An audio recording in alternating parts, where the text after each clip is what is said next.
জগতের কথা। পাখিরা কোন রং দেখতে পায় না? এখনই মানুষের লেজ কি কটি পালক আজ থাকে? 18টি। কোন প্রাণী নিজের শরীরে 20 গুণ ওজন বইতে পারে? পিঁপড়ে। কোশ্চেনটাকে বলে তার উত্তর দেবে। কোন প্রাণী 5টি চোখ থাকে?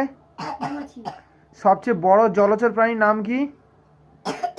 সবচেয়ে বড় জলচর প্রাণী হ্যাঁ। নীলতিমি। কোন পতঙ্গ পায়ে দিয়ে শব্দ গ্রহণ করে, স্বাদ গ্রহণ করে? প্রজাপতি। পৃথিবীর বৃহত্তম স্থলচর প্রাণী কোনটি? হাতি। পৃথিবীর প্রথম বা আদি প্রাণী কোনটি? আমিবা। কোন প্রাণী মুখ দিয়ে মলত্যাগ করে? বাদুড়।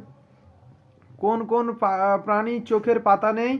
সাপ, কেঁচো, উইপোকা। জলচর প্রাণীদের মধ্যে সবচেয়ে দ্রুতগামী কে? হাঙর। কোন প্রাণী অনেক দিন না খেয়ে এবং নিঃশ্বাস প্রশ্বাস না নিয়ে বেঁচে থাকতে পারে? কচ্ছপ। কোন দেশে বিড়ালের লেজ নেই?